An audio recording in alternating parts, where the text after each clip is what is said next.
The bar in Larkspur Junction was the kind of place men drifted into when they wanted to forget the things they'd done and the things they'd failed to do. Rain hissed outside. The tracks hummed with the memory of trains that had passed hours ago. Inside, lamplight turned smoke into a low yellow fog. Cards slapped the table at the back. A piano stood in the corner with one key missing, silent, as if it had seen enough. At the long, scarred bar, a handful of former soldiers nursed their drinks, wearing faded blue or gray coats cut down to vests, medals tucked under shirts like secrets they still showed each other when they were drunk enough. They spoke too loudly. Men who'd survived artillery always did. They needed everyone to know they'd been there. On the far end of the bar sat an old man drinking watered whiskey from a chipped glass. He wore a plain coat, no color to say who he'd fought for. His shoulders were narrow, not from frailty, but for being stripped down to essentials. His hair was white and thin. The knuckles visible around his glass were twisted by time, the skin thin and spotted, a faint tremor running through them. He looked like a man the West had already forgotten. The bartender slid another glass his way without asking. The old man nodded once, the kind of nod that said thank you and don't worry about talking to me in the same breath. At the round table near the stove, the soldiers laughed. One of them slapped his hand down hard enough to rattle the glasses. 43, he said, grinning. 43 confirmed. That's what the colonel wrote in the dispatch. 43 rebels put in the ground by these hands. He spread his fingers, enjoying the way the lamplight caught the calluses. The youngest of them snorted. He had a dark mustache he didn't quite have the face for and a swagger that didn't come from his boots. His name was Wyatt Briggs, and he liked the sound of it so much he said it whenever he could. 43, he said, rolling the number in his mouth. That all, Cole? Hell, I stopped counting after 60. The others hooted. Bragging about numbers was easier than talking about the screams. Wyatt's gaze drifted along the bar, looking for a new audience, someone who hadn't yet heard his stories. His eyes landed on the old man at the end. The old man kept his head down, staring into the swirl of whiskey and water like it might hold the answer to why he was still breathing. Wyatt smiled, slow and mean. Heard Larkspur's full of heroes, he said loudly. But all I see tonight is one tired bartender and a relic who looks like he dodged the war by hiding in the church cellar. Laughter rolled around the room. The bartender paused in his polishing, eyes sliding toward the old man. A couple of ranch hands at a side table went still. They knew how these things could go. War had ended, but some men were still looking for battles. The old man lifted his glass and took a long, careful sip. His hand shook just enough that a drop of whiskey slid down the side of his fingers. He did not turn around. Wyatt pushed his chair back, spurs scraping the floor like someone dragging teeth over bone. He rose and swaggered toward the bar, tapping 2 fingers against an imaginary drum cadence on his thigh. Hey, Grandpa, he said, coming up on the old man's left side. I'm talking to you. You go deaf along with that hair turning white. The old man's eyes stayed on his glass. His shoulders rose and fell with one slow breath. Leave him be, Wyatt, the bartender muttered. He's paid up, doesn't bother no one. That right. Wyatt leaned his elbow on the bar, dropping his voice just enough that everyone leaned in to hear anyway. Doesn't bother anyone by sitting there like a ghost while real men talk about real wars? That's bothering me, Tom. Feels like an insult to the boys who didn't come home. He reached out and flicked the old man's ear like he was testing if a statue was made of stone. The old man's jaw tightened, just for a moment, just enough to make the air change. Son, he said quietly. His voice was thin but even. Walk away. Wyatt laughed. It was a bright, careless sound, reckless in a way that only men who have not yet paid full price can manage. You hear that? He said to the room. Old man thinks he can give orders. You know who gives orders, Grandpa? Men who stood in line with cannonballs bouncing through their ranks. Men who watch friends turn to smoke. You don't have the look of someone who's seen that. The old man finally set his glass down. His hand was still. He turned his head a fraction, just enough that one pale I could see Wyatt. Up close, it was a washed-out blue, the color of a winter sky when the sun is hidden and cold eats straight through your coat. Last chance, the old man said. You don't want what comes next. Wyatt straightened, stung by the quiet. He wasn't used to being spoken to like that in front of an audience. "You threatening me?" he said, voice louder now. "You think your trembling hand is faster than someone who led charges across open fields? Do you know how many men I put under the dirt, old-timer?" He slapped his pistol for emphasis. "More than you've buried, sons," he said. The room went very still. That was the line. He'd crossed it without even feeling the edge. One of the older soldiers muttered a curse and pushed his chair an inch back from the table, just in case. The bartender's rag went still on the counter. The old man looked away from Wyatt and back at his glass, as if considering whether there was enough whiskey left for one more sip. Then his left hand eased off the bar and dropped to his side, fingertips brushing the worn leather of a holster that had been hidden under his coat. No one had noticed it until that moment. Wyatt saw it and grinned, relief flooding his face. A duel he understood. A gun he respected. "There we go," he said. "That's the spirit. Tell you what, I'll give you a sporting chance. On three." He took a deliberate step back, boots thudding. "Everyone watching?" he called. "Because it ain't every night you get to see history end." He spread his arms, drawing the attention of the whole room. The ranch hands, the old soldiers, the bartender. Even the man dozing by the stove opened one eye. "Count it with me," Wyatt said. "One." The old man's face emptied of expression. Lines that had seemed like age settled into something else. The map of a life drawn in hard strokes. "Two." He exhaled slowly. His shoulders dropped a fraction of an inch, just enough to loosen whatever knot held him together. "THR." The bar exploded into sound. Wyatt's hand blurred for his pistol. The old man's hand moved first. Leather creaked. Metal hissed. Bang. Wyatt's gun stayed stuck half out of the holster. His shoulders snapped back as if yanked by an invisible hook. The force spun him sideways. His pistol skittered across the floor. A bottle behind the bar shattered from Wyatt's wild, reflexive shot as his finger clenched on nothing. Glass rained down like sharp rain. Bang. The second shot buried itself in the plank floor an inch from Wyatt's ear as he fell. Just a reminder. Just to underline the point. He hit the boards with a howl, clutching his shoulder, blood already soaking his sleeve, hot and bright against the faded wool of his coat. The room sucked in a breath all at once. The bartender looked from the old man's gun to his face. The tremor that had been in that hand all evening was gone. Gone like it had never been there. Wyatt lay on his back, gasping, eyes wide and bewildered. He'd felt the barrel, but hadn't seen the draw. It was like being struck by lightning clear from a blue sky. "Should have walked away," the old man said softly. His gun stayed down by his thigh, barrel angled to the floor. He thumbed the hammer back to rest and slid the revolver home in one smooth motion that did not belong to an old man. Before we go any further, take a breath with this room. If your heart sped up watching that draw, hit that subscribe, tap the like, and tell us where you're listening from. Because what you just saw is only the first shadow of what this man really is, and what comes next might change the way you look at every quiet old-timer hunched over a drink. The old man reached into his pocket and laid a few silver coins on the bar. "For the glass," he said, "and the mess." The bartender swallowed. What's your name, sir?" For a moment, the old man seemed to consider lying. He'd done it before. Names were easy to shed if you didn't mind losing your reflection each time. But there were witnesses now. Men who'd opened a door they didn't know existed. He turned enough that the whole room could see his face. The lamplight picked out the scar running along his jaw, the faint white line over his left eyebrow, the crooked nose that had been broken long before any of them were born. "Name's Jonah Harlow," he said, though I haven't heard anyone say it out loud in a long, long time. He lifted his battered hat from the peg beside him and walked toward the door.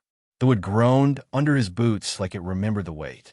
Wyatt watched him go, teeth clenched against the pane, pride bleeding out faster than the blood staining his shirt. A couple of the soldiers exchanged looks.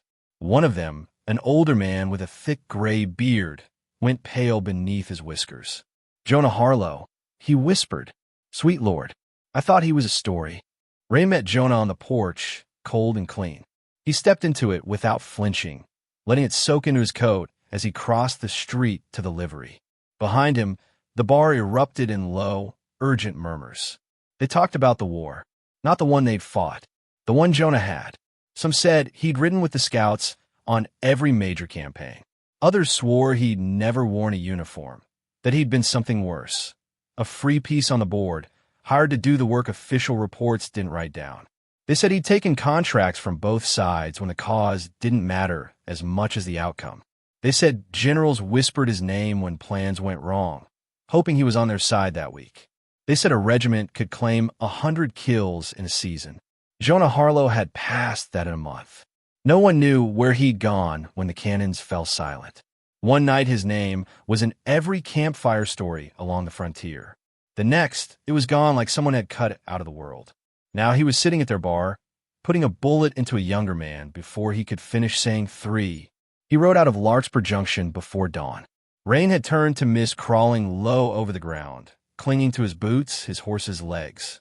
The town shrank behind him, the bar's lamplight a fading ember. Ahead of him, the land rolled out in muted browns and gray, broken by scrub and fence posts and the occasional twisted tree. He didn't look back. He tried looking back once. It hadn't helped.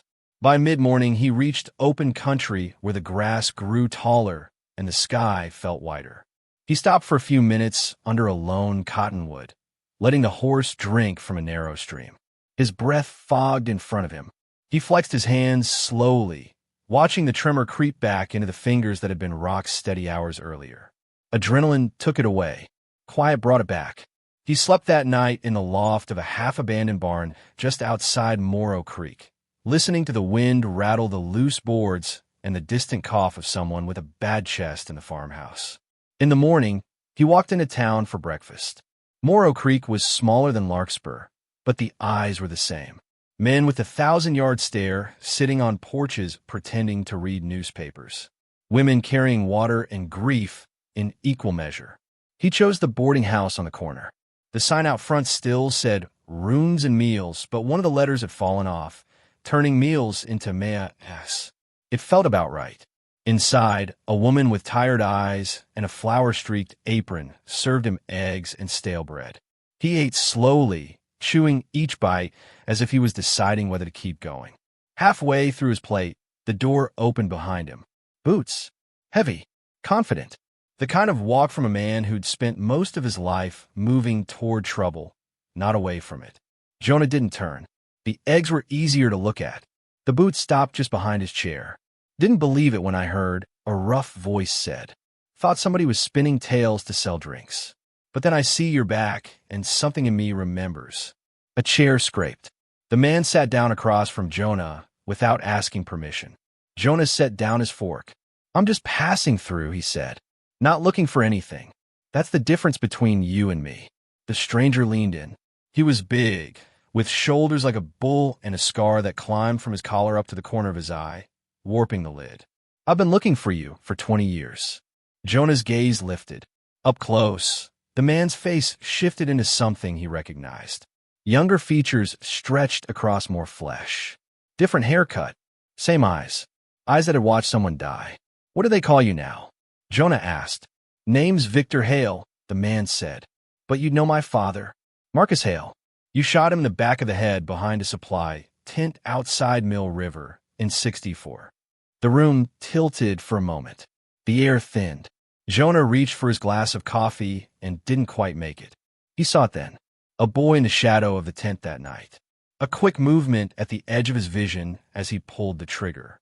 A shape smaller than a soldier, crouched in the dark, watching his world end. I told myself I'd put a bullet in you if I ever found you, Victor said.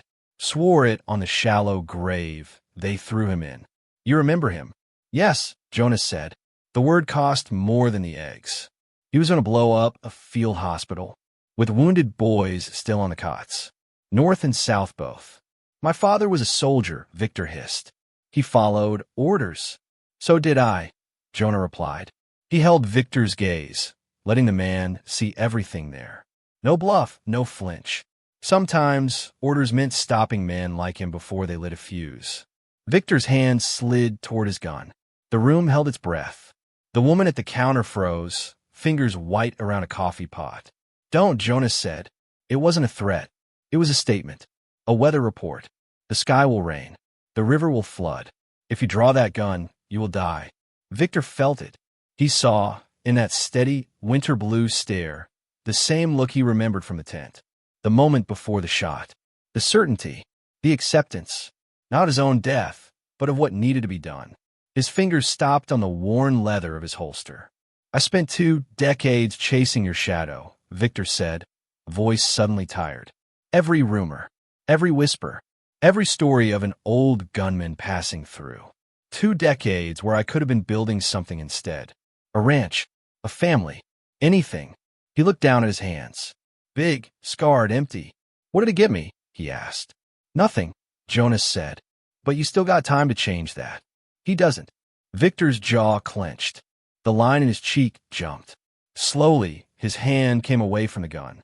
For a heartbeat, Jonah thought he might draw anyway, just to see if he could beat death twice. He didn't. Victor pushed back from the table, chair legs scraping. Eat your eggs, Harlow, he said. Get out of my sight. If I see you again, I don't know which way this coin lands. Jonah nodded once. Fair enough. Victor left, boots heavy on the porch. The door swung shut behind him with a dull thud. Outside, a wagon rolled past, wheels squeaking. Life went on. Jonah picked up his fork with a hand that shook a little more now. He left the eggs half-finished, dropped a few coins on the table, and stepped back into the street. He rode south that afternoon, the land flattening around him until it felt like he was traveling across a scar. The sky stretched empty. The wind tasted like dust and rusted iron. At night, he dreamed of tents and wakes and men whose names he'd never learned. By the 3rd day, he decided to angle toward the river. He knew a crossing at Hollow Bend where the current ran slower and the banks were low, good for horses. He reached it by late morning. As he led his horse down the slope toward the water, hooves sliding in the loose soil, a rider appeared on the far bank. Hat low, coat flapping. The rider kicked his horse into the river without hesitation, water splashing high around the chestnut's legs. He reached Jonah's side in under a minute, raining and hard, sending drops of cold river onto Jonah's boots. You Jonah Harlow? The rider called, breath showing white in the air. What's left of him, Jonas said. The man reached into his coat and pulled out a folded paper. Yellowed. Creased. He held it out. Been looking for you 3 days, he said. Lady up in Garrison Falls sent this. Paid extra to make sure it reached you if you were still breathing. Said if not, to throw it in the river and be done. Jonah took the paper, heart ticking just a little faster. The handwriting on the front was neat but shaky. Jonah. Nothing else. He opened it carefully, afraid it might crumble. Jonah. Doctor says I've got until the first snow, maybe less. Lungs gone weak. I don't believe him, but my body does. I don't ask much from you. Never did, if you're honest. But I'd like to see you once more before I go. To talk about the things we never said and the things we did. First snow hits these hills in 3 weeks, give or take. If you can get to Garrison Falls by then, I'll be waiting in the little house by the river. If not, I'll be gone, and we'll have to leave our words to the Lord. Clara. He read it twice. He could almost hear her voice between the lines. Calm. Practical. Refusing to admit how scared she was without putting it in ink. The courier cleared his throat. Town's 2 days hard ride if you cut straight through the flats, he said. 3 if the weather turns. Snow's already on the peaks. Jonah folded the letter, hands steady for the first time in days. Tell her you found me, he said, and tell her I'm coming. The man nodded, turned his horse, and splashed back across the river, vanishing into the haze. Jonah swung into the saddle. Garrison Falls. 3 weeks until snow. Maybe less. After that, the roads would clog and old bones like his wouldn't handle the cold. A clock had started ticking. He kicked his horse into a trot, then a canter, leaving the crossing behind. The land between Hollow Bend and Garrison Falls had changed since he'd last ridden it. Where there'd been open fields, there were tracks now, iron rails glinting in the pale sun. Telegraph poles marched alongside, wires singing quietly with faraway voices. He passed a construction crew raising a water tower beside the line.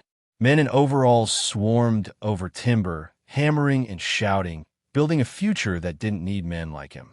He pressed on, stopping only when the horse begged for it, sleeping in shallow draws with the letter under his coat like a second heart. On the second night, snow flurries danced in the firelight before melting on his coat. He whispered a promise to the darkness anyway. "I'm coming, Clara. Don't go just yet." Whether she heard or not didn't matter. Saying it helped him ride harder. By the morning of the fourth day, the land began to slope. Distant hills rose, cloaked in pine. Smoke from a dozen chimneys smudged the sky ahead. Garrison Falls. He rode into town as the church bell struck noon. Garrison Falls had grown fat on timber and ore. The main street was lined with proper storefronts, windows full of cloth and canned goods instead of empty promises. There were more children here than in any town he'd seen in years, racing each other along the boardwalk with the wild invincibility of youth. He followed the curve of the river until the houses began to thin. The little house he remembered stood where she said it would, a modest place with peeling white paint and a low fence. A rose bush grew stubbornly by the front steps, clutching the last of its blossoms against the cold. Jonah sat on his horse for a long moment at the gate, hands tight on the reins. 3 weeks, the letter had said. Snow brushed his hat brim. He dismounted, bones complaining, and walked up the path. The door opened before he could knock. A man in his 30s filled the frame. Dark hair, clear eyes shaped like Clara's. He took Jonah in with one slow sweep, lingering on the gun at his hip, the lines on his face. "You're late," the man said. There was no heat in it, just fact. "Roads were watching the sky same as me," Jonah replied. "You must be Daniel." The man's jaw tightened at the sound of his name in this stranger's mouth. "So you do remember us," Daniel said. "Ma said you would." He stepped aside. "She's been waiting," he added. The house smelled like soap and would smoke and something bitter steeping on the stove. Jonah followed Daniel down a narrow hallway lined with simple framed drawings, flowers, a river, a crude portrait of the house. At the end stood a door. Daniel paused with his hand on the knob. "She don't have much breath," he said, "but she's got plenty of words left. Don't waste them." He opened the door and stepped back. The room was small, lit by a single window where gray light seeped in. A fire crackled low in the hearth. In the bed against the far wall lay Clara. Time had etched itself into her skin, but it hadn't taken her eyes. They were the same soft brown he remembered, sharp enough to cut when they needed to. She smiled when she saw him. It rearranged every wrinkle on her face, turning them into lines of joy instead of fatigue. "Jonah Harlow," she said, voice thin but steady. "Took you long enough." "Had to argue with the weather," he said, moving closer, hat twisting in his hands. "You know how it is out there." "I know how you are," she said. "Come here." He sat on the edge of the bed, careful not to disturb the blanket pulled up over her chest. Beneath it, her breathing rose shallow and quick. "You look terrible," she said, eyes sparkling. "You look worse," he replied. They both laughed. It broke something tight in his chest. For a while, they talked about small things. The house, the town, the way the river froze now when it never used to. Names of people they both once knew, some gone to dust, some moved back east. Then Clara shifted, her hand searching for his. He gave it to her. Her fingers were light, bird-boned, but they closed around as like the old days, like she was keeping him from floating away. "I read about you," she said quietly. "After the war. Little bits and little columns. Unnamed man intercepts raiding party. Unknown gun stops train robbery. I always knew it was you." "I try to stop," Jonas said. "Try to put it down. But trouble kept finding me." "Trouble doesn't find you," Clara said. "My mother used to say a man is drawn to the work he's built for. You were built for hard things. For ending men who hurt others. That doesn't make you good. It doesn't make you bad. It just makes you you." He swallowed. "You left," he said. "Walked out when I thought we were just starting to build something that wasn't made of blood." She smiled sadly. "I left because we were," she said. "And I saw what it was doing to you. Tearing yourself in half, trying to be both the man who killed on command and the man who sat at this table with me and dreamed about chickens in the yard. You were going to shatter. So I broke us first. Easier that way." He shook his head. "Didn't feel easy." "It wasn't," she said. "But I got Daniel. I got a quiet life. I got mornings where the loudest sound was the kettle on the stove. And you." "I got ghosts," he said. And numbers I stopped being proud of a long time ago. You also got people who slept because you were awake, she said. Don't forget that part. The world doesn't divide itself as clean as they told us in church, Jonah. They talked until her voice gave out. She told him about Daniel's schooling, about the way he'd helped build the bridge over the river, about how he still asked about the man from the stories even after she stopped telling them. He told her about the old soldiers bragging in Larkspur, about the boy who'd almost drawn on him and ended his own life with his mouth, about Victor Hale and the tent at Mill River. I've killed more men than most wars, Jonah said finally, the words tasting like iron. And I don't know if any of it balances on the right side of the scale. Clara squeezed his hand. Stop weighing it, she whispered. You don't have enough life left for that. Do you regret some of them? Yes. Do you stand by others? Yes. Can you change any of it? No. Then here's your last order, soldier, she said. Spend whatever days you've got left doing small good things. Not big ones. Those are too easy to brag about. The quiet ones. The ones nobody writes down. And forgive yourself enough to do them instead of crawling into a hole to die. He bowed his head. And you, he asked. You forgive me? For walking out that morning with my saddle light and my pockets full of promises I didn't keep. I forgave you the day I married a man who was not you, she said, because I knew I'd chosen a life you couldn't have given me. You don't need my forgiveness, Jonah. You need your own. But if my saying it helps, she smiled. Then yes, I forgive you. Snow tapped against the window, soft and insistent. 5 days later, she was gone. She died in the late afternoon, with the light slanting gold across the foot of the bed. Her hand in his. Her last breath was so gentle that for a moment he thought she'd simply fallen asleep. Her last word was his name. They buried her on a hill above the river. A crowd came, neighbors, church folk, men from a mill, women who'd borrowed sugar and never returned the favor. Daniel stood at the front, shoulders set, eyes hard and dry. Jonah stood at the back, hat in his hands, like he was attending the funeral of a stranger. Nobody asked who he was. When the preacher finished speaking, Jonah turned and walked away before anyone could try. He left Garrison Falls the next morning with a pack of food, a few dollars Daniel shoved into his hand without looking him in the eye, and the memory of Clara's fingers around his. The burden he carried hadn't vanished, but had shifted. He no longer wore it like a noose. He wore it like a coat he couldn't take off, but could at least button differently. He drifted through small towns with one street and big skies, through camps where men dug in the earth for or that might make someone else rich, through lonely farmsteads where a fence was all that stood between a family and the wild. In each place, he did small things.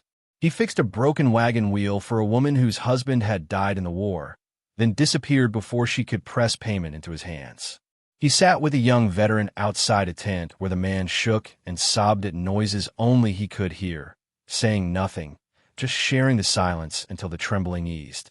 He stepped between a drunk and the boy he was hitting behind the saloon in Dry Willow, taking the punch himself and returning nothing but a stare that sent the man stumbling backward, suddenly sober. No newspapers wrote about those nights. No one told stories. He preferred it that way. He found himself, one autumn, in a place called Mesa Hollow. It wasn't on any map he'd ever seen, just a cluster of buildings where the trail met a narrow canyon. There was a jail the size of a shed, a store, a livery, and a bar pretending to be a hotel. The town had a sheriff too young for the mustache he was trying to grow. Jonah saw him standing in the middle of the street one afternoon, hand hovering near his gun, facing down 6 men on horseback. The men wore a mismatch of uniforms and civilian coats, bits of old insignia pinned crooked. Their saddles carried rolled flags, not folded solemn, but knotted like trophies. At their head rode Wyatt Briggs. His arm rested in a sling now, the shoulder higher than the other, pulled tight by scar tissue. But the swagger was still there, riding higher than his horse. Mesa Hollow's people watched from porches and windows. Mothers dragged children behind shutters. The air tasted like dust and fear. You already bled this town last month, the young sheriff called, voice steady but just. 3 wagons of cattle. 2 days' worth of food. You ain't taking more. Wyatt laughed. "You think this badge makes you tall, boy," he said. "You know how many charges I rode at? How many bullets I've walked through? This place pays me for keeping worse men away. You're just too green to see it." He reached down and grabbed the old man kneeling beside him by the hair, hauling his head up so everyone could see the blood trickling from his nose. Jonah recognized the man. He'd fixed that same man's fence 2 days ago. Name was Burke. He had a granddaughter who followed him everywhere like a shadow. She didn't have enough coin, Wyatt said, jerking the man's head. "So I told her she could pay in kind." He objected. "See the problem? We're working that out between gentlemen here." The sheriff's jaw clenched. "Let him go," he said. Wyatt smiled. "I will," he said. At dawn, he pushed Burke to the ground. 2 of his men dragged the older man toward the half-built gallows at the edge of town, laughter ugly in their mouths. "At sunrise, we hang one of yours," Wyatt called. "Unless this town doubles last month's payment. Cattle, food, whatever you've got. You've got 1 night to decide what a man's life is worth." There it was, a new countdown. Jonah watched from the shade beside the livery, hat low. He could feel the town's heart hammering in the air. The sheriff took a step forward, hand finally closing around his gun. One of Wyatt's men pointed a rifle at his chest. "Careful," Wyatt said. "You draw now. It's over before that mustache catches up, and nobody gets a chance to be noble." The young lawman stopped. Wyatt turned his horse and rode away, his men trailing behind him like a dark comet. The threat hung in the dust they left behind. Dawn, rope, sacrifice. That night, the town gathered in the bar. Voices rose. Hands pounded tables. Arguments tangled like barbed wire. Jonah sat in the corner, listening. Some said they should pay. Others said they had nothing left. A few suggested turning Burke over, letting one man die to save the rest. Burke's granddaughter sat on a step outside, arms wrapped around her knees, eyes huge. The sheriff stood in the center of the room, staring at the floor, shoulders bowed under a weight bigger than the star on his chest. "We can't fight them," someone shouted. "They've got numbers. They've got rifles. We can't just let them string Burke up like a dog," someone else snapped. "We could run," a third voice said. "And go where?" Another shot back. "They'll just bleed the next place too." Jonah rose. The room quieted as if someone had thrown a blanket over it. He walked to the sheriff and looked him in the eye. "How many men you got that can shoot straight?" Jonah asked. 4, counting me," the sheriff said. 6 if you count those who can hold a gun without dropping it." "How many houses on the east side of town?" Jonah asked. 7, the sheriff said, confused. "Why?" Jonah nodded. "Because that's where they'll come through," he said. Easier than riding the main street with every rifle pointed their way. "They're not brave. They're efficient." He turned to the room. "You all want this to stop?" he asked. Silence answered him. Heads nodded. Eyes turned away from fear and towards something sharper. "Then tomorrow, before dawn, you put your best shooters on those roofs there and there." He pointed. "You leave the street empty. You let them think you ran." "And you?" the sheriff asked. "I'll be in the street," Jonas said. "Talking to Briggs." The sheriff frowned. "You know him better than he knows me," Jonas said. "He spent the night loading rounds, cleaning his gun, checking his boots. He slept for an hour with his back against the wall, hat over his eyes. When he woke, the sky was still black, the air holding its breath before dawn. He walked Burke's granddaughter back to her grandfather, hugging her once before sending her to the far edge of town with the other women and children. Dawn came slow, gray first, then pale blue. The east side of town seemed to glow as the sun crawled up, painting the canyon walls in soft fire. Hoofbeats echoed. Wyatt and his men rode in from the east, just like Jonah said they would. They saw the empty street and laughed. "Looks like they ran," one of them said. Wyatt didn't laugh. His eyes scanned the buildings. He'd seen empty streets before. Sometimes they were safe. Sometimes they weren't. "Bring him out anyway," he said. They dragged Burke onto the half-finished gallows, rope already looped. The old man's face was bruised, but his chin was high. Jonah stepped out from between 2 buildings into the center of the street. He felt the roofs above him, the eyes, the rifles. Wyatt saw him. For a moment, confusion flickered. Then anger flooded in. "You," he said. "The ghost of Larkspur. Arm treating you all right?" Jonah asked.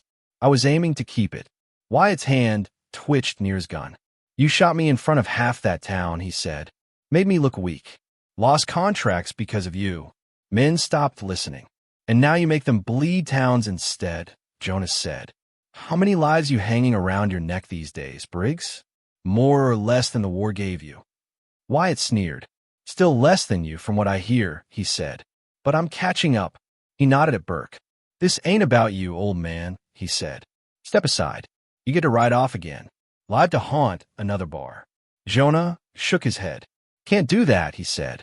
Lady I trusted told me to spend what's left of me on small good things. This feels like one of them. Then you die with him, Wyatt said. His men shifted, hands tightening on reins, fingers brushing triggers. On the roofs, Mesa Hollow's few shooters lay prone, breath slow, eyes squinting down sights. The sheriff lay belly down behind a chimney, heart pounding so hard he swore the men below could hear it. Jonah reached up and unhooked his coat, letting it fall open, letting them see the gun, the stance, the history. You remember how this goes? He asked Wyatt. You count fast, draw faster, miss entirely. The men on horseback laughed, but not as freely as before. I ain't the green fool you met in Larkspur, Wyatt said. I've had years to think about that morning. I've practiced with my left hand. He shifted his stance, drawing his left arm free of the sling. The shoulder moved stiffly, but his fingers flexed sure around the pistol. You ready to find out who the war made faster? He asked. Jonah thought about Clara, about Victor Hale, about the boys sobbing outside the tent, about Bert's granddaughter, watching the canyon from the edge of town. No, he said, but I'm here anyway. Wyatt grinned, teeth white in the dawn. On 3 then, he said, for old time's sake. On 1, Jonah said. It took Wyatt half a heartbeat too long to understand. By the time he did, Jonah had already moved. Bang! Wyatt's left hand exploded in pain, gun spinning away, fingers numb. His shot went wild, slamming into the dirt at Jonah's feet. Bang! Bang! 2 of the riders on the left toppled from their saddles, chests exploding in red mist. Mesa Hollow shooters had found their marks. Now, the sheriff shouted from the roof. Rifles cracked. The canyon filled with sound. Horses screamed. Men cursed. Bullets tore splinters from rails and ripped through coats. Jonah moved like a man half his age, crossing the space between him and Wyatt in long, sure strides, shooting as he walked. Bang! A man's leg shattered, horse rearing and crashing down. Bang! Another rifle went quiet as its owner pitched backward. Wyatt grabbed for his reins, trying to pull his horse away. Jonah reached him. He grabbed Wyatt by the front of his coat and yanked him from the saddle with surprising strength. They hit the ground together, Wyatt's breath punching out of him. Jonah rolled, gun up, barrel pressed against Wyatt's throat. The town went silent again, except for the moans of wounded men and the ragged breathing of those still alive. Above, rifles aimed down, waiting. End it, someone whispered. Wyatt stared up at Jonah, eyes wide, seeing for the first time not an old man at a bar, not a mistake from Larkspur, but the sum of every contract, every battlefield, every night raid. How many? Wyatt rasped. How many men you put down? Jonah thought of numbers. He let them go. Enough, he said. He cocked the hammer. Wyatt swallowed. You kill me, he said, voice cracking. My men'll. Your men are already deciding whether they're ready to die for you, Jonah said. Look around. Wyatt glanced sideways. The men still in their saddles were backing their horses away.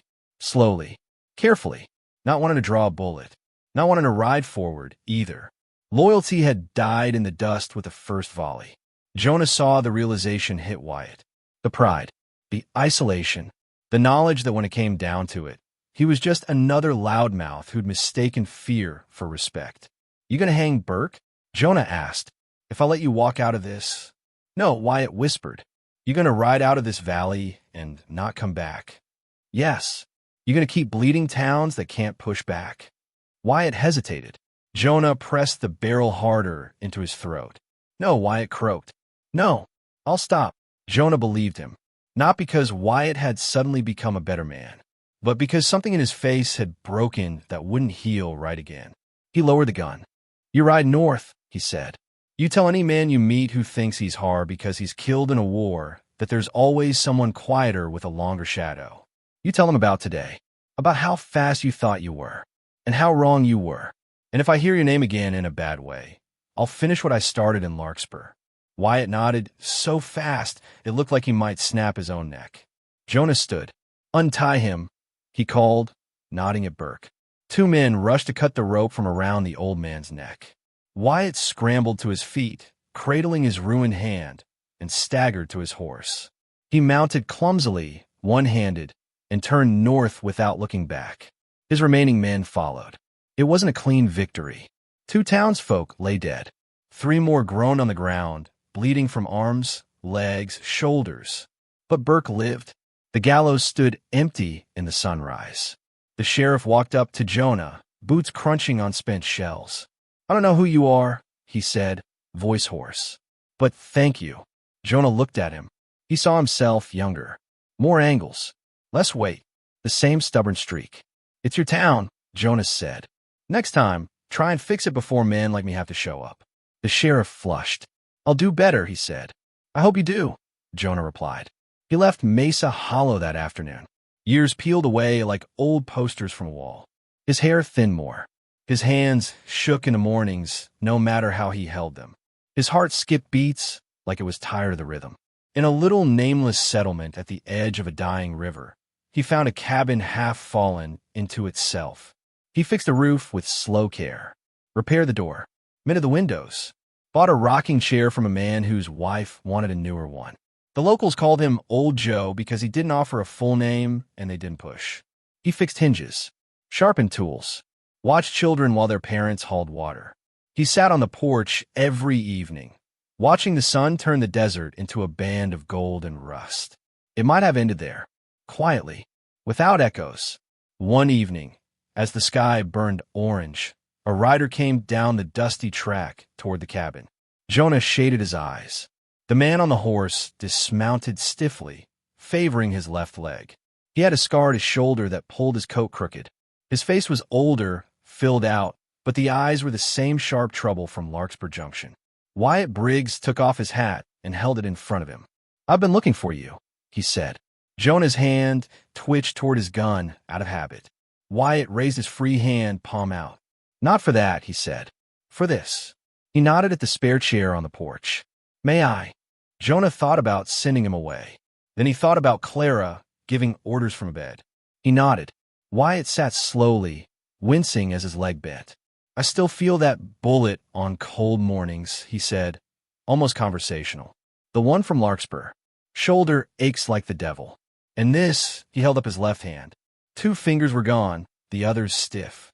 This don't close right anymore. Jonah waited. Wyatt looked out over the sand, the brush, the low hills. After Mesa Hollow, he said, I rode north like you said.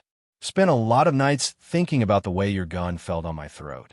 About how close my feet were to swinging from that gallows myself. About how fast I've been counting bodies like they were coins. He swallowed. I never thanked you, he said, for not pulling that trigger. You're thanking me for not killing you. Jonah said. Wyatt nodded. If you'd ended me on that street, that would have been the end of the story, he said. Loudmouth war veteran gets what's coming. Folks go home satisfied. Instead, I got to build something I never thought I'd have. He smiled, small and real. I run a freight line now, he said. 3 wagons, regular route. Hard work, little profit, no stolen cattle. Got a wife who doesn't flinch when I come through the door. 2 boys who think the war was a story their old man tells, not a ghost in the house. He took a breath. And I got your voice in my head every time I want to puff my chest and brag about the bad things I've done, he said. You cut that part out of me with that bullet. He turned to Jonah. So, thank you, he said simply. You damn near killed me, and it saved my life. Jonah felt something loosen in his chest that he hadn't known was still tight. He'd spent years stacking his deeds in 2 columns, good and bad, always finding the second heavier. He hadn't left room for the strange math where one violent act planted a seed of change that grew long after the bruise faded. You did that yourself, Jonas said quietly. I just gave you the moment. Then maybe we did it together, Wyatt said. He pushed himself to his feet. I won't take more of your time. Just needed you to hear it before time takes it anyway. He put his hat back on. If you ever come through Redwater, he added, there's a warm meal on my table. Jonah nodded. I'll keep that in mind. Wyatt smiled, tipped the brim, and rode away, a small dust cloud trailing behind him like the end of a sentence. The next morning, Jonah woke before dawn, as always.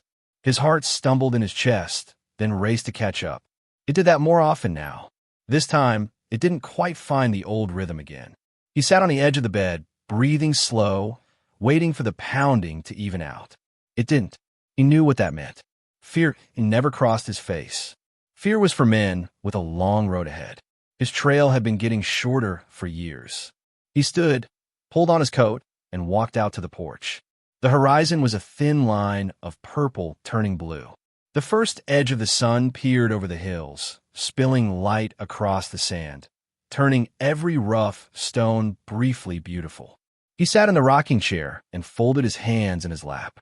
He thought about scrub fires and night raids, about Clara's hand in his, about the look on Burke's granddaughter's face when the rope came off her grandfather's neck, about Victor Hale walking out of the boarding house instead of drawing, about Wyatt Briggs with his missing fingers and his freight line and his boys. He let the numbers go. He watched the desert wake. When they found him 3 days later, he was still in the chair, eyes half closed, a faint smile at the corner of his mouth.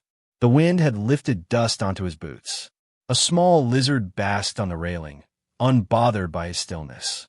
He'd left a small pouch of coins on the table inside with a note. For the trouble. No name on the marker. They've buried him on a slight rise overlooking the dry riverbed. A simple mound of earth. No stone. No dates. But names have a way of refusing to stay underground. The sheriff from Mesa Hollow told the story of the dawn standoff to his replacement. Daniel in Garrison Falls told his children about the man who sat by their grandmother's bed and made her laugh with lines that were almost jokes. Burke's granddaughter grew up, and, when her own children asked why she never feared men who shouted, told them about the old stranger who stared down 6 guns so her grandfather could see another morning. Wyatt Briggs, who lived longer than he'd ever expected, told his sons around the fire about a quiet man who had ended more lives than any regiment, then walked away from killing when he finally learned what those numbers meant. In bars and bunkhouses and camps all along the rail lines, men started using Jonah Harlow as a warning, not a boast. Careful, they'd say to young bucks counting kills over beer.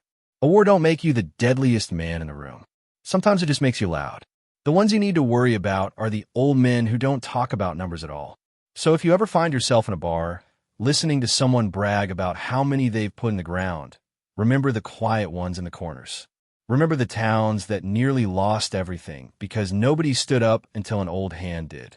And if this story kept you riding all the way to the end, tip your hat with a like, drop where you're listening from the comments, and think twice before you judge any weathered stranger by the shake in his hands instead of the miles on his soul.